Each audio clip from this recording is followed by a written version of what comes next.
Hello students, welcome you all to this session. In this session, we are going to discuss some amazing questions from CAT 2024 slot 3. कुछ questions को हम already discuss कर चुके हैं, remaining questions इस class में हम discuss करने वाले हैं. तो शुरुआत करते हैं स्टूडेंट्स. स्लॉट 3 का ये क्वेश्चन है guys. For some constant real numbers p, k and a, consider the following system of linear equations in x and y. px minus 4y equal to 2, 3x plus ky equal to a. ये दो linear equation आपको दी है guys, और इनके लिए condition दी है. इन necessary condition for the system to have no solution for x, y. Students, linear equation को हमने पढ़ा है कंसेप्चुअल क्लासेस के अंदर. अभी भी वो वीडियोस मौजूद हैं इसी यूट्यूब चैनल पर. Complete playlist of algebra available है गाइस, तो जाके देख लेना. आई गारंटी यू कि उन कॉन्सेप्ट्स के बाहर कुछ है ही नहीं. कंप्लीट फॉर्म में मैंने आपको कवर करवाया है, तो ऑब्वियस सी बात है ये कॉन्सेप्ट भी हमने वहां कवर किए. ओके ना. दो लीनियर इक्वेशन, पहली बात तो linear equation in two variable आपकी एक स्ट्रेट लाइन को रिप्रेजेंट कर रही होगी, और दो स्ट्रेट लाइन को सॉल्व करते वक्त मतलब अगर सॉल्यूशन नहीं है तब वो एक भी पॉइंट पर इंटरसेक्ट नहीं कर रही है. अल्टीमेटली सॉल्यूशन कब नहीं होते हैं? जब दोनों लाइन एक दूसरे के पैरेलल होती है. अगर एक दूसरे को ओवरलैप कर जाए तो इनफाइनाइट सॉल्यूशन, और एक ही पॉइंट पर इंटरसेक्ट करे तो एक यूनिक सॉल्यूशन मिलता है. ये बात हमें पता है. तो लाइंस के पैरेलल होने की कंडीशन क्या होती है गाइस? a1 अपॉन a2, जहां a आपका x का कोफिशिएंट है, b1 अपॉन b2, जहां ये आपके y के कोफिशिएंट है. They must be equal. a1 upon a2 का रेशियो और b1 अपॉन b2 का रेशियो इक्वल होना चाहिए. And these two must not be equal to c1 by c2, क्योंकि अगर c1 बाय c2 के इक्वल हो गए तो लाइंस एक दूसरे को ओवरलैप करेगी. ओवरलैप करेगी तो आप बोलोगे सर इनफाइनाइट सॉल्यूशन मिल जाएंगे. आई होप मेरी बात समझ में आ चुकी है स्टूडेंट्स ना. तो आप यहां बोलेंगे सर कंडीशन क्या बनती है? p upon 3 is equal to b1 by b2, मतलब -4 by k must not be equal to c1 by c2, या यू कहोगे 2 बाय a. आप यहां से बोलेंगे स्टूडेंट, देखो ऑप्शंस को देखना पड़ेगा. कई सारी कंडीशन है. पहला ऑप्शन है a और k के बीच, तो मैं इन दोनों को लेकर सॉल्व कर लूंगा इस. तो आप बोलोगे सर -4a क्रॉस मल्टीप्लीकेशन किया must not be equal to 2k. Clear? इधर भी 2 से कैंसिल किया, इधर भी 2 से कैंसिल किया. -2a must not be equal to k. यहां से आपने -2a को उधर भेजो अगर, तो 0 must not be equal to 2a plus k. I think इससे इजी क्वेश्चन आपका अलजेब्रा से नहीं पूछा जा सकता है. लीनियर इक्वेशन का भी ये सबसे इजी कंसेप्ट है गाइस. ऑप्शन ए ही आपका करेक्ट आंसर आ गया कि 2a plus k must not be equal to 0. इतना इजी क्वेश्चन आपको पूछा गया है 2024 के स्लॉट 3 में. इसीलिए मैं आपको कहता हूं स्टूडेंट्स कि अलजेब्रा को कवर करिए. बच्चे बिल्कुल अलजेब्रा को स्किप कर देते हैं, लेकिन ऐसे क्वेश्चन आपका टाइम भी बचाते हैं और आपको भीड़ से अलग करते हैं, मतलब आपका परसेंटाइल भी इंक्रीज करते हैं.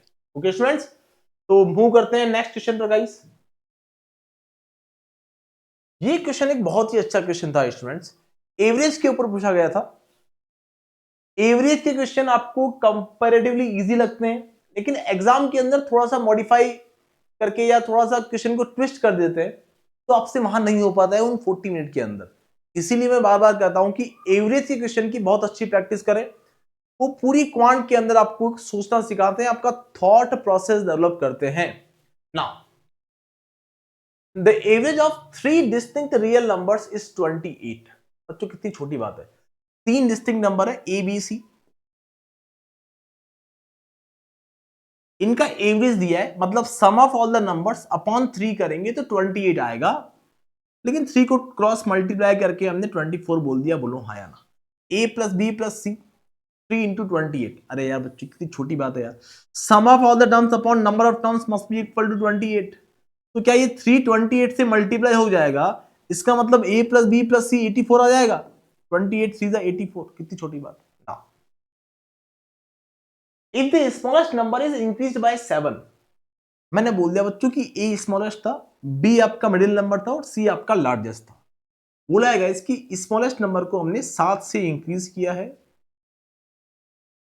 मिडिल नंबर को हमने वैसा ही रहने दिया है, और सबसे लार्जेस्ट नंबर को 10 से रिड्यूस किया है। ऐसा करने से the order of the number remains unchanged, मतलब a सबसे छोटा अगर आपने माना था तो वो अभी भी a+7 सबसे छोटा ही है, मिडिल नंबर b है, और सबसे बड़ा नंबर c-10 ही है, ऐसा क्वेश्चन कहना चाह रहा है। और अब जो नया एवरेज बना है, the new arithmetic mean becomes 2 more than the middle number. तो आप बोलोगे सर इसका एवरेज निकालना मतलब 3 का डिवाइड देना, और ये होगा 2 more than the middle number. तो ये क्या, ये कंडीशन फ्रेमिंग बहुत ही इजी काम है। मैं आपको साफ कहता हूं स्टूडेंट्स कि ऐसे क्वेश्चंस को पढ़ते जाओ, कंडीशंस को फ्रेम करते जाओ, आई गारंटी यू गाइस कोई आपको करेक्ट आंसर लाने से नहीं रोक सकता है अगर क्वेश्चन को पढ़ के कंडीशन को फ्रेम करना आता है। आंसर आके ही रहेगा फॉर श्योर। अब स्टूडेंट्स ये 3 को अगर मल्टीप्लाई करूंगा इधर तो a+7 ना, तो ये अल्टीमेटली लिख दूं राइट, b+2 इंटू 3 लिख दूं,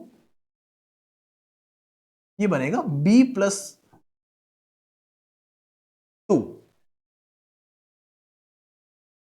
इंटू 3।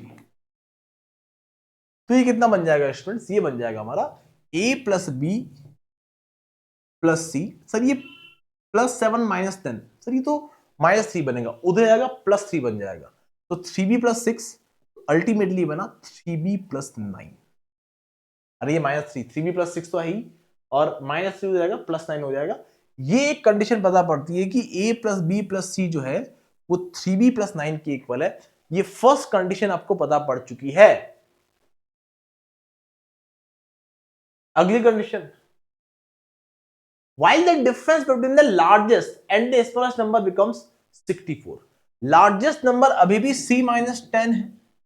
अरे बोलो हाँ या ना, लार्जेस्ट नंबर अभी भी c-10 है।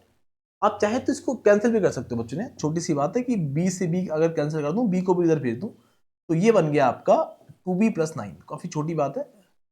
a+c जो आया है वो आया है 2b+9 के इक्वल, तो ये कंडीशन आपकी सबसे अच्छी है।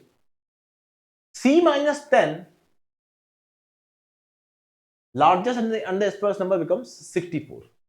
आप बोलोगे सर स्मॉलेस्ट नंबर कौन सा है आपका, a+7, ये दिया है 64 के इक्वल। आप बोलोगे sir c-10, c-10 -a-7 equal to 64, तो -10 -7 -17 उधर गया, 64 + 17, तो c-a आया आपका 81। आई होप मेरी बात समझ में आ चुकी है स्टूडेंट्स की c-a की वैल्यू मिल चुकी है 81। स्टूडेंट्स कितनी छोटी बात है गाइस कि अगर मैं यहां a+c की वैल्यू प्लेस कर दूं तो b की वैल्यू मेरे पास भागी भागी आएगी, बोलो हाँ या ना। या फिर क्या मैं a+c की जगह 84 - b लिख दूं, आप बोलोगे sir 84 - b must be equal to, a+c की जगह लिख दिया 84 - b must be equal to 2b+9। आप बोलोगे sir 3b must be equal to what, 84 में से 9 गया 75, तो b must be equal to what guys 25। यही पता पड़ जाता है आपको कि b की वैल्यू जो अगर पूछी होती तो अब तक आंसर बोल देते, बोलो हाँ या ना। b अगर 25 है तो क्या a+c की वैल्यू निकाल सकते हो आप, या c+a की वैल्यू, क्योंकि c-a मेरे पास है, c+a यहां से निकल जाएगा, b की वैल्यू 25 प्लेस करी तो a+c मिल जाएगा 25 टू द 50 + 9 59, तो c+a मिलता है हमें 59। क्यों, अरे यार ये 25 है, 25 को यहां प्लेस कर दिया तो 2 × 25 50 + 9, a+c आया 59 के इक्वल, c+a आपका 59 है और c-a आप निकाल के बैठे हो 81, तो क्या यहां से आपको ट्वाइस ऑफ c 70 मिल जाएगा, सॉरी 140 मिल जाएगा, तो c आपको मिल जाएगा 70। c आपको 70 अगर मिला है तो क्या लार्जेस्ट नंबर आपने निकाल लिया है, हाँ sir, then the largest number in the original set of the 3 numbers is what, sir original set हमारा c था, मतलब उसमें लार्जेस्ट नंबर c था, तो c की वैल्यू 70 पता पड़ चुकी है सर, आगे a की वैल्यू निकालने की जरूरत नहीं है, यही हमारा आंसर आ चुका है। आई एम डैम श्योर ये बात क्रिस्टल क्लियर है स्टूडेंट्स। अच्छा क्वेश्चन था, आपको बात समझ में आनी चाहिए। तो मैं वही कहना चाह रहा हूं कि कोई ऐसा ताकत नहीं है स्टूडेंट्स जो आपको सही आंसर लाने से रोक दे, अगर आप क्वेश्चंस को पढ़ के कंडीशन फ्रेम करना जानते हो तो। ये बहुत ही अच्छा क्वेश्चन है students. A circular plot of land is divided into two region by a कोड of length 10√3 meters, such that the chord subtends an angle of 120 degree at the center, then the area in square meters of the smaller region is what? Students बहुत ही easy question है।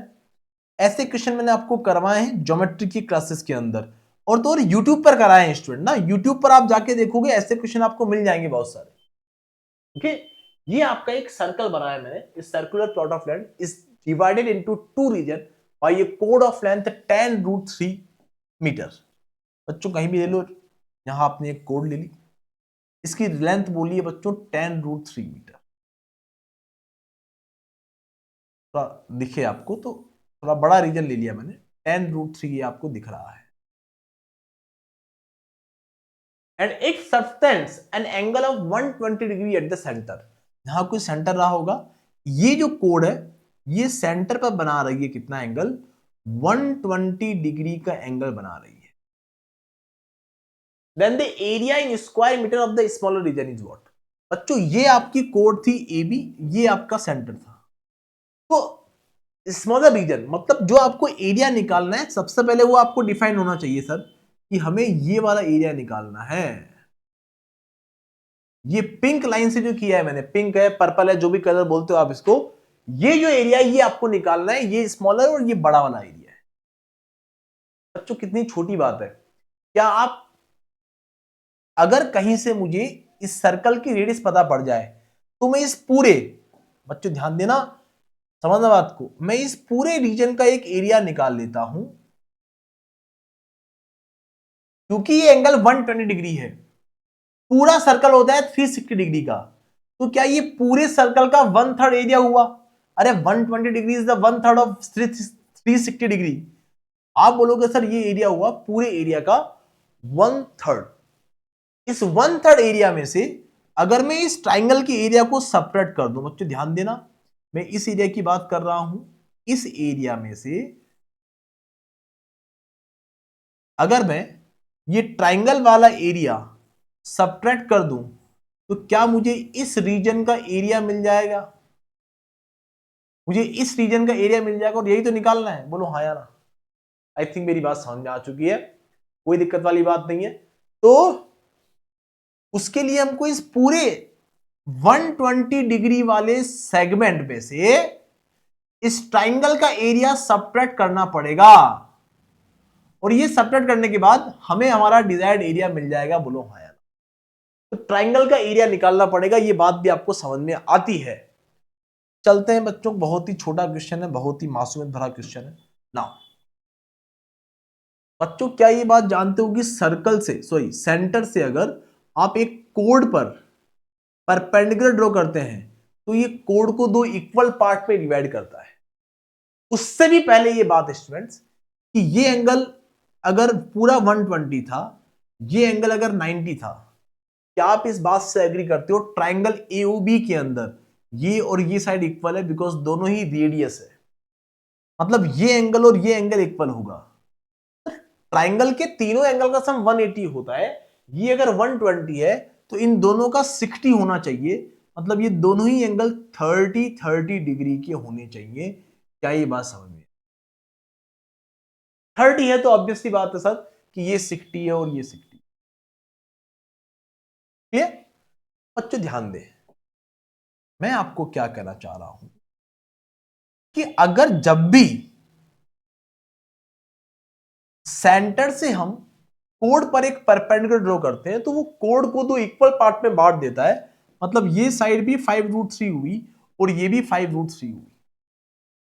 बच्चों क्या एक right angle triangle, इसको M point बोल दो, एक right angle triangle AMO में एक साइड 30 पता है, बेस पता है, क्या आप हाइपोटेनस निकाल सकते हैं? किसी भी तरीके से निकालें, चाहे cos 30 से निकालें, चाहे साइन रूल से निकालें, कैसे में निकालें। तो आप कहेंगे छोटी सी बात क्या सर, कि ट्राइंगल AMO लिखा मैंने पूरा,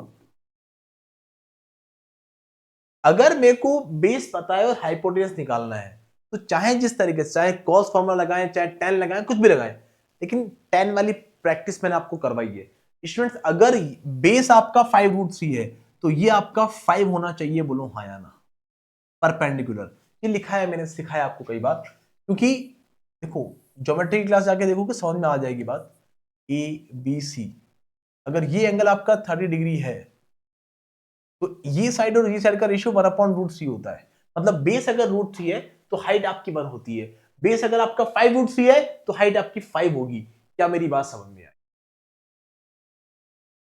है ना? तो अरे ऑब्वियस सी बात है यार, tan थीटा लिख दो पूरा, कि tan 30 डिग्री बनेगा सर परपेंडिकुलर अपॉन बेस, और tan 30 की वैल्यू होती है 1/√3, वो होता है परपेंडिकुलर अपॉन बेस। इसीलिए परपेंडिकुलर अगर 1 है तो बेस √3 होता है, बोलो हाँ। मतलब इनका रेशियो 1:√3 होना चाहिए। अगर ये 5√3 है तो ये 1 होगा, सॉरी 5√3 है तो 5 होगा, 5 और 5√3 का रेशियो 1/√3 आ जाएगा। कितनी सिंपल बात है यार। मतलब ये 5 अगर है, ये 1 है, ये √3 है, ये 2 होता है, ये बात मैं आपको सिखा चुका हूं। तो हाइपोटेनस आपका बनेगा 5 का डबल 10।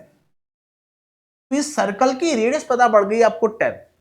आप बोलोगे सर इस सर्कुलर सेगमेंट 120 डिग्री वाले, मतलब सर्कल का जो 1/3 आपको दिख रहा है स्टूडेंट, सर्कल का जो 1/3 आपको दिख रहा है वो आपको इतना ही दिख रहा है, बोलो हाँ या ना।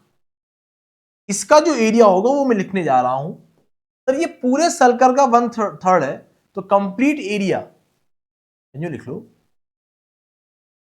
Area of 1/3 circle, 1/3 of pi r square, पूरे एरिया का 1/3 होगा। तो आप बोलोगे 1/3 पाई आर स्क्वायर मतलब पाई इंटू आर, तो 10 है सर, तो ये 100 बनी, 100 पाई/3 आया। बच्चों इस 100 पाई/3 में से क्या इस ट्राइंगल का एरिया अगर मैं सबट्रैक्ट कर दूं, ट्राइंगल एओबी का एरिया सबट्रैक्ट कर दूं, एरिया ऑफ ट्राइंगल एओबी कितना होगा सर? तो 1/2 इंटू बेस इंटू हाइट होगा। सर 1/2 इंटू बेस कितना है सर? सर वो बेस तो आपका कुछ दे रखा है 10√3, हाइट आपकी निकाली आपने 5, तो 10√3 इंटू, ये 5 बार कैंसिल हुआ, 25√3। ट्राइंगल एओबी का एरिया आता है 25√3। अगर मैं इस पूरे 120 डिग्री वाले सर्कुलर सेगमेंट में से इस ट्राइंगल का एरिया सबट्रैक्ट कर दूं तो मुझे मेरा डिजायर्ड एरिया ये रीजन मिल जाएगा, और यही रीजन आपसे पूछा है, बोलो हाँ या ना। स्मॉलर रीजन आपसे पूछा है, तो आप बोलोगे सर टोटल एरिया में से 100 पाई/3 में से हमें सबट्रैक्ट करना होगा 25√3। देख लो स्टूडेंट्स, जहां आपका ऑप्शन बैठ रहा है बिठा दीजिए। 25 आपने कॉमन लिया स्टूडेंट्स,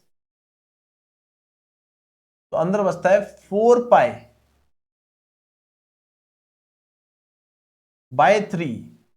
माइनस √3। 25 कॉमन लिया, 4 पाई/3 minus √3। Option C is the correct answer. I am damn sure ये बात समझ में आ चुकी स्टूडेंट्स, बहुत ही अच्छे क्वेश्चंस हैं, एकदम क्रिस्टल क्लियर आपको होने चाहिए ना। ऑप्शन सी आपको आपका सही आंसर मिल जाता है।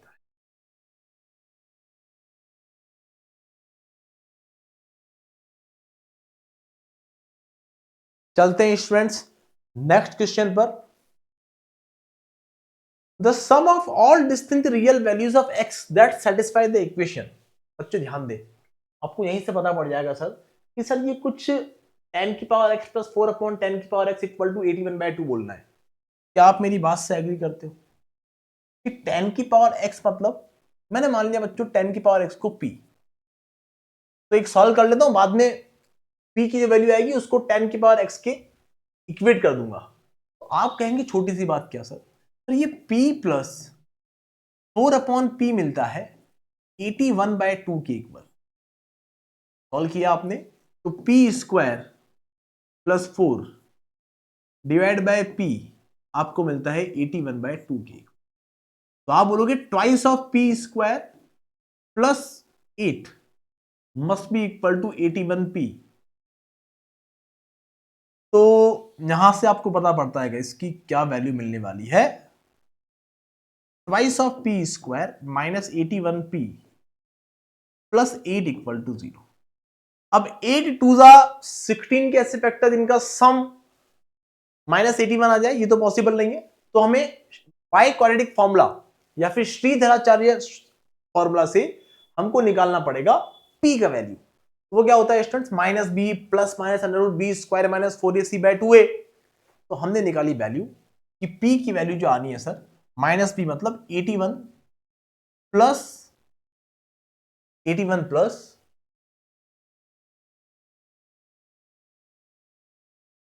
और भी कुछ बोला है आपको, 81 प्लस ऑल डिस्टेंस वैल्यू, ठीक है। एक आएगा b square minus 4ac, b square मतलब 81 का स्क्वायर। 81 का square is what guys, sir 81 का स्क्वायर होना है आपका 6561। अब ऐसे काम आता है डायरेक्ट अप्लाई करते वक्त, 6561 माइनस 4ac माइनस 8 टू जा 16 4 जा 64 माइनस 64 करना पड़ेगा sir upon 2a। Sir a की वैल्यू हम कई बार इग्नोर कर देते हैं, ध्यान रहे बच्चों कि अपॉन 4 करना पड़ेगा आपको, दैट्स इट।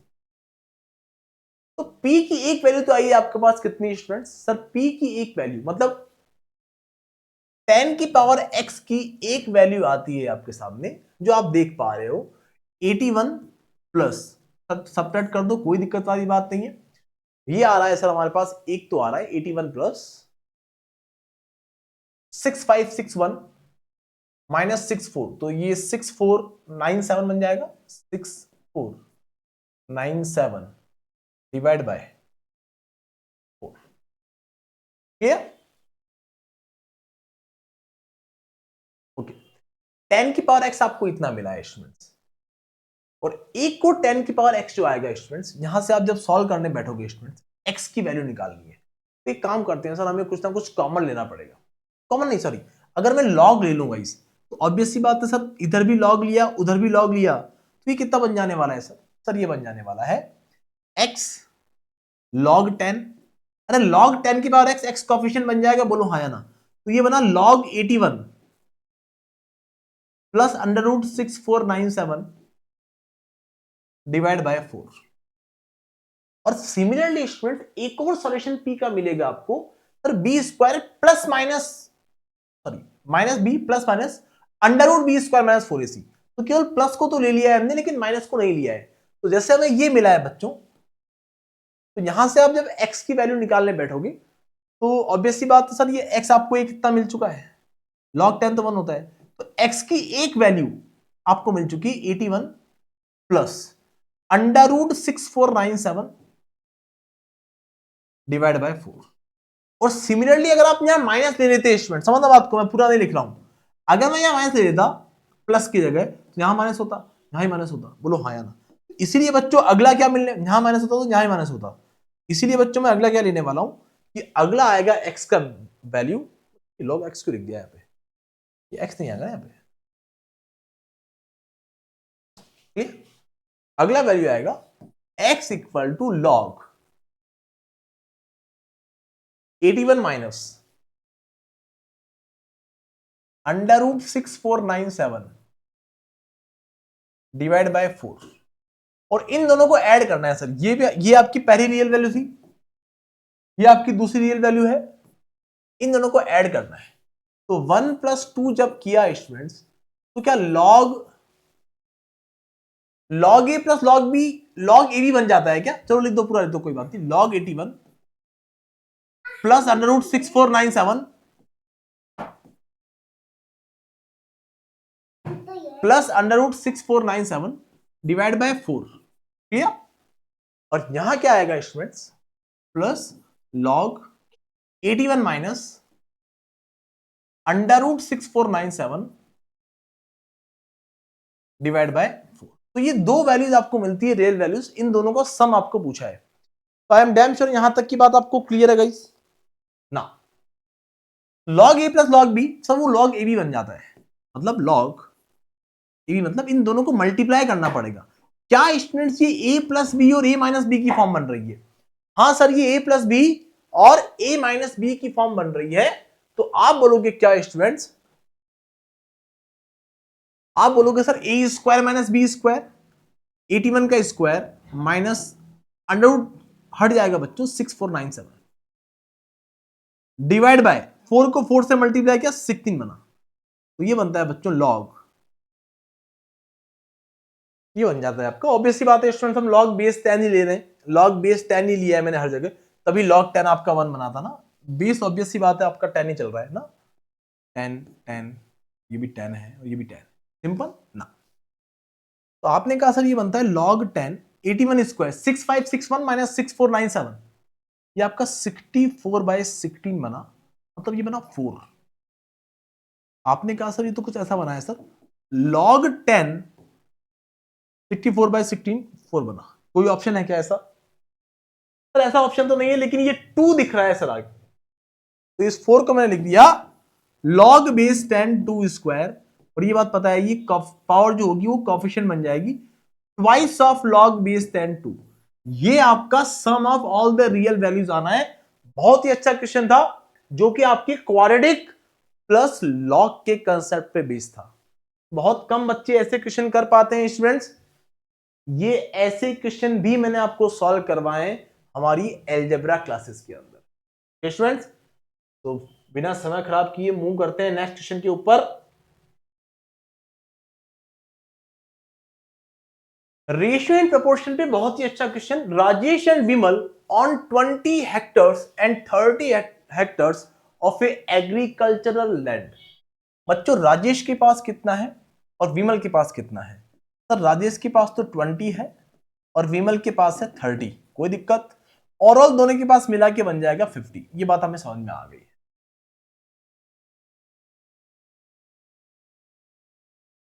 राजेश के पास 20 है, विमल के पास 30 है, ठीक है। Which are entirely covered by wheat and mustard crops, मतलब इनके अंदर व्हीट और मस्टर्ड क्रॉप्स ही लगाई जाएगी, क्रॉप्स ही लगाई जाएगी।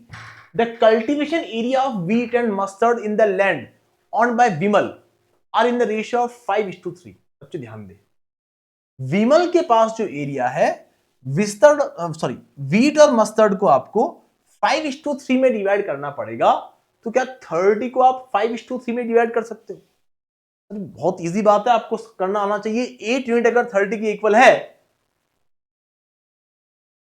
तो 1 यूनिट आपकी हुई 3.75 की इक्वल, तो 5 यूनिट हुई आपकी 3.75 जा 18.75 की इक्वल, और 3 यूनिट हुई आपकी 11.25 की इक्वल। इतना एरिया व्हीट में लगता है और इतना एरिया मस्टर्ड में लगता है, कितनी छोटी बात।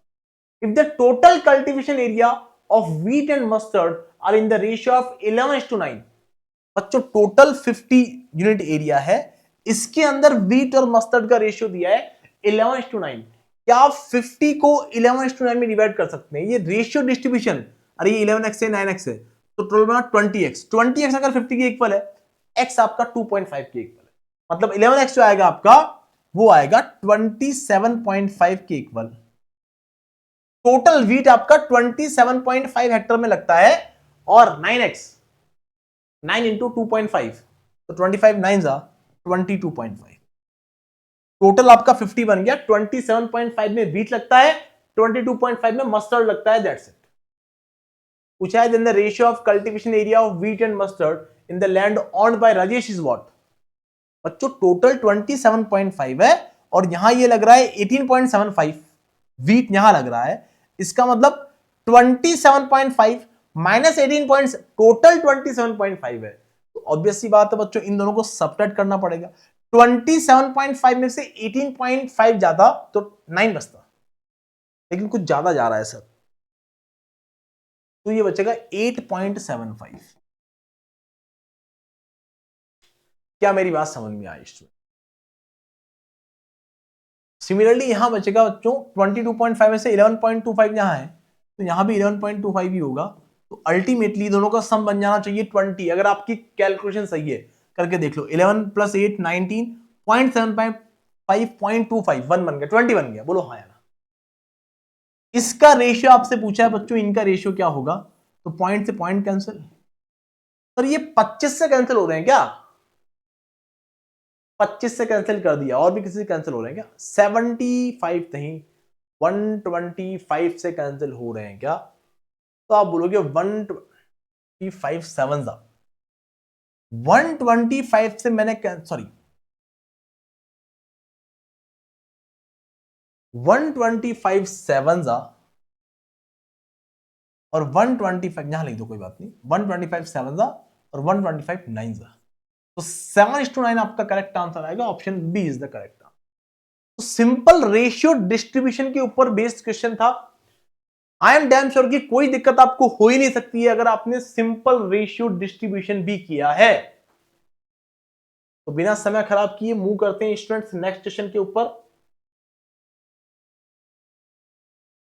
बहुत ही अमेजिंग क्वेश्चन है गाइस, ये हमारा क्लासरूम क्वेश्चन है। सेम क्वेश्चन आपको हमारे टाइम स्पीड एंड डिस्टेंस की वीडियोस में मिल जाएगा, एंड आई गारंटी यू कि इवन आंसर भी सेम आ रहा था, वैल्यूज भी सेम थी। यही क्वेश्चन मैंने मेरे क्लासरूम में करवाया है। जो बच्चे ऑलरेडी देख चुके हैं ये वीडियो, जो बच्चे पढ़े थे, अगर वो ये वीडियो देख रहे हैं तो कमेंट बॉक्स में कमेंट करके जरूर बता देना स्टूडेंट्स, बिकॉज सेम 6 घंटे ज्यादा 6 घंटे कम, है ना, 4 our less, exact question, values भी वो की वही है, आंसर भी वो का वही है। ये मैंने आपको मेरे क्लासरूम में करवाया है। Okay, a train traveled a certain distance at a uniform speed. Had the speed been 6 km per hour more, it would have needed 4 hours less. बच्चों एक बहुत ही अच्छा फॉर्मूला होता है जब भी आपको टाइम डिफरेंस गिवन होता है, उसके पीछे का बेसिक समझाया है मैंने, तो ऐसा ना सोचने कि सर ने डायरेक्ट करवा दिया। ओके, इसके पीछे का बेसिक समझाया है कंसेप्चुअल क्लासेस के अंदर, उन कॉन्सेप्ट को जाके पढ़ लें तो आपको आइडिया लग जाएगा स्टूडेंट्स कि कितना हेल्पफुल ये मेथड होने वाला है। जब भी आपकी दो स्पीड गिवन है और टाइम डिफरेंस गिवन है, तो डिस्टेंस आपकी होती है हमेशा product of speed upon difference of speed.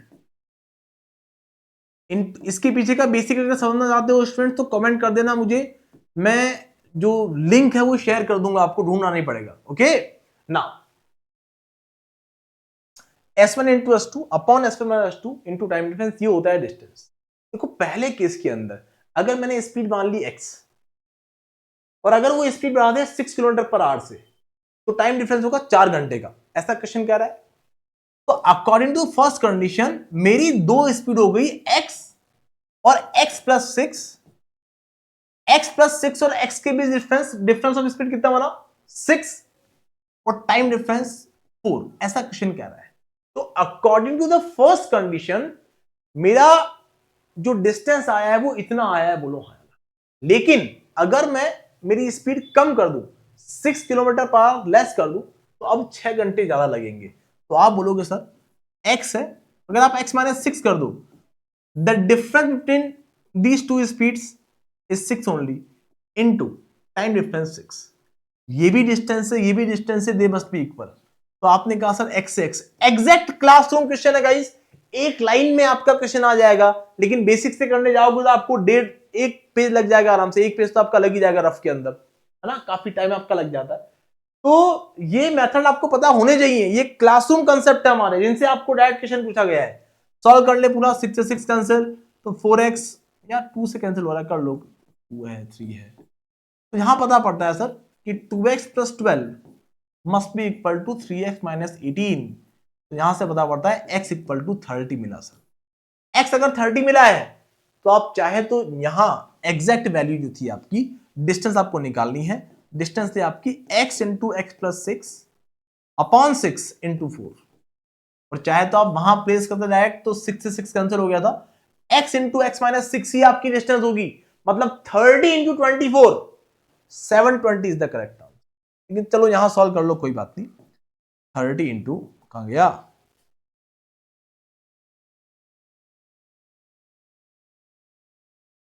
Thirty into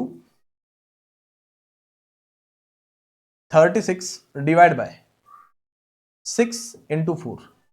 तो आपने कहा सर 6 टाइम कैंसिल, 30 को 24 से मल्टीप्लाई करना पड़ेगा, 720 आपका करेक्ट आंसर आ जाएगा। Option B is the correct answer. इसके पीछे का मेथड समझना है, बेसिक समझना है, कमेंट बॉक्स में मुझे रिप्लाई कर देना। मैं रिप्लाई में आपको लिंक शेयर कर दूंगा ताकि आप एकदम कंसेप्चुअली क्लियर बन जाएंगे इस क्वेश्चन के सॉल्यूशन में। Okay students, so thank you so much all of you guys. Bye bye, take care. We are going to meet in the next class with some more amazing concepts and questions. Thank you so much.